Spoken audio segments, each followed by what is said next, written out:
kekurangan dari teknologi yang dipakai sekarang, ya buat saya itu adalah masalah manajemen organisasi dan masalah manajemen teknis di lapangan.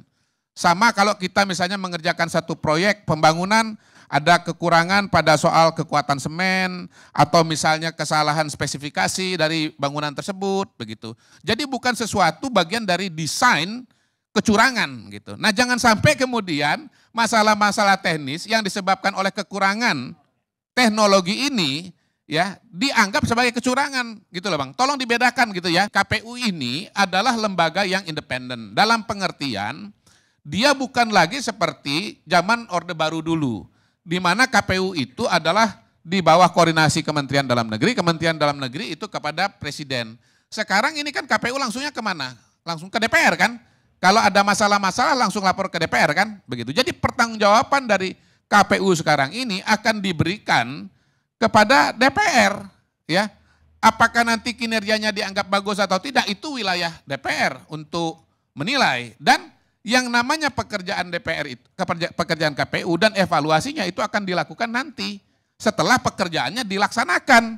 Nah mungkin nanti yang dianggap bagus berpeluang untuk terpilih kembali sebagai anggota KPU. Yang dianggap tidak bagus tidak akan didukung lagi oleh partai politik yang ada di DPR. Karena notabene Pak Garni, anggota KPU ini kan sesungguhnya adalah jagoan-jagoan dari partai politik yang ada di DPR ya. Betul ya Mas Roy ya?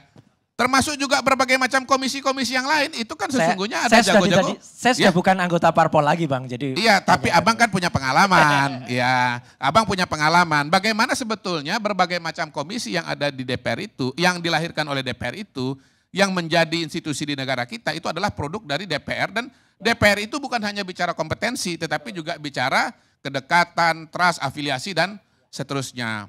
Nah, yang menarik adalah setiap kali pemilu pasti yang namanya hitungan elektronik ini disoal. Tapi yang menarik juga tiap kali pemilu hitungan elektronik ini tetap ada gitu loh. Sementara ya ketika ini dipersoalkan saya jadi bingung juga ini. Sebetulnya teman-teman yang membuat desain undang-undang mengenai pemilu ini, kenapa kemudian membuat adanya hitungan manual, ada hitungan elektronik, tapi tiap kali diadakan pemilu yang mempersoalkan hitungan elektronik itu adalah mereka sendiri gitu loh. Mereka yang membuat, mereka yang melahirkan, mereka juga yang mempersoalkan. Coba aja saya interupsi kecil ya. Karena seolah-olah Kodari mau menerangkan ini soal teknis mata-mata itu problemnya. Poinnya, kenapa ada jurisdik, ada kecurigaan terhadap soal ini? Menurut Anda? Ya karena kalah Bang.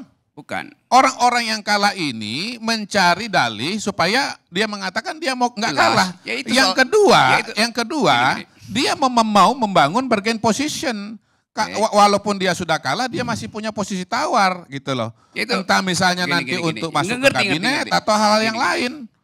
Itu jawaban yang pasti hadir, setiap orang kalah pasti bikin soal tuh.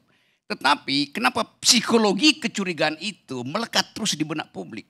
Bahkan bagi mereka yang nggak bermain politik. Gitu.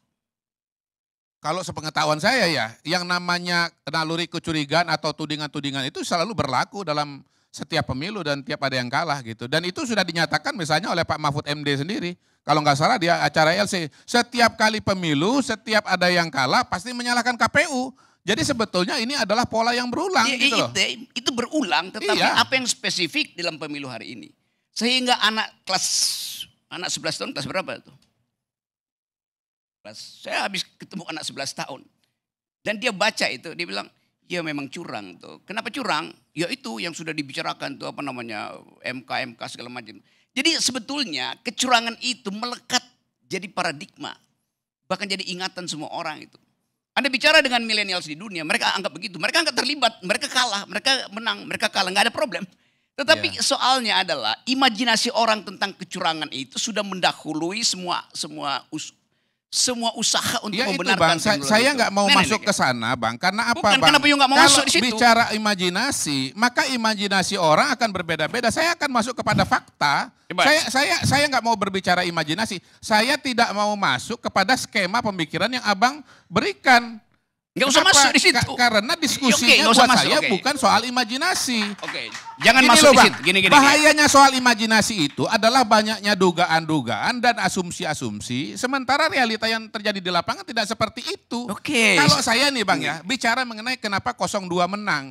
Kalau saya meruntut saja kepada temuan-temuan dari survei yang memang menunjukkan bahwa dukungan mayoritas masyarakat itu kepada 02 gitu. Coba. Kalau hasilnya nanti kemudian ternyata 02 menang, bukan karena curang, tapi karena memang rakyat ya memilih 02 gitu. Seolah-olah semua ini adalah sebuah desain kecurangan. Itu yang saya tidak setuju. Oke, udah cukup. Termasuk juga soal belum. Oke. Karena yang akan memberitakan saya adalah Bang Karni, bukan Anda. Iya. Ya, jadi ya kan Bang Karni kan moderatornya kan gitu. Jadi semua ini adalah suatu proses dan saya bisa mengatakan dengan temuan-temuan survei yang dilakukan oleh berbagai macam lembaga yang sudah punya track record, kita bisa lihat bagaimana pola dukungan kepada 02 itu terus meningkat dan akhirnya menang gitu loh. Jangan sampai buruk muka cermin dibelah, itu yang terjadi pada hari ini, buruk muka cermin dibelah. Ada teori dalam psikologi, orang yang bicara sangat cepat itu untuk menutupi kelambanan pikirannya.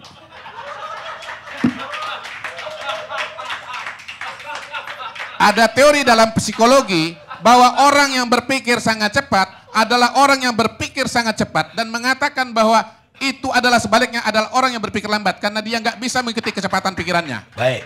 Saya sarjana psikologi, saya nggak tahu lagi.